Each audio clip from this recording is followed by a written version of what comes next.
I've been asked many times to make a video on my top 10 woodworking tools.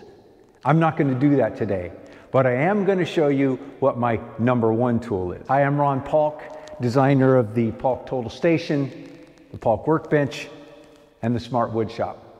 If you like these video tips and tutorials, be sure to subscribe and ring the bell right next to the subscription button so you'll know when I drop a new video. My #1 woodworking tool, I gave this a lot of thought. I have a lot of tools, and there's no way that I could do everything with a single tool.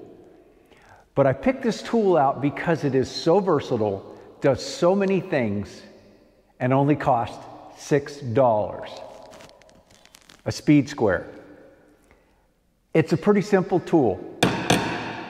It's made of metal, it's really durable, and it's also called a rafter square. It's a framer's tool, but I use it in the finish shop quite a bit as well. So why is this tool my #1 tool? Well, it just does so many things. I've already shown in another video the task that I do most often with my speed square is make square cuts. And that's simply taking my tape measure, putting a mark on where I want the cut to be, putting my saw blade on that mark, and then slipping the speed square. Again, it has this edge on it that I push up tight and hold tight and just slide it up to the foot or the bed of the saw and push on through and make the cut. I can do the same thing with the 45. So I can make, with this solid edge, I can pull it up tight,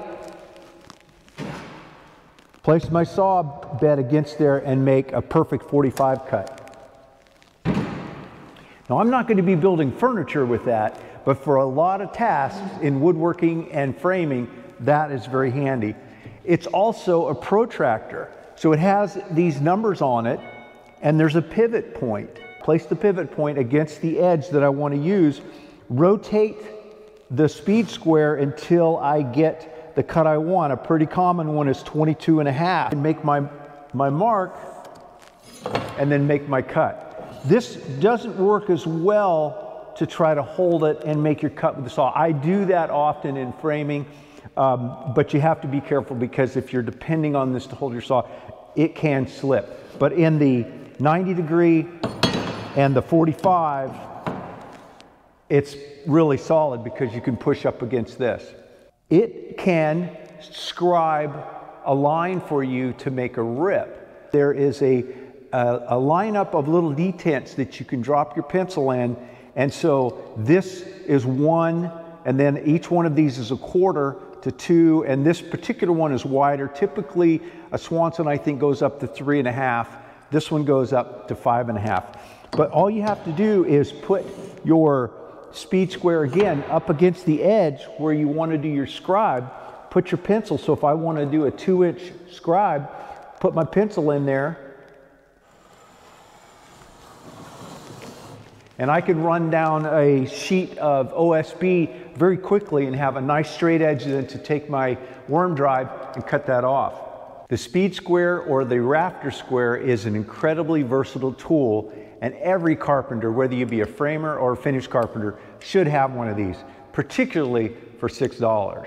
I'll do another video in the future when I have a chance to mock up a wall and a rafter and show you how to do those cuts, because that is incredibly easy with this tool as well. Thanks for taking the time to watch. Have a great day.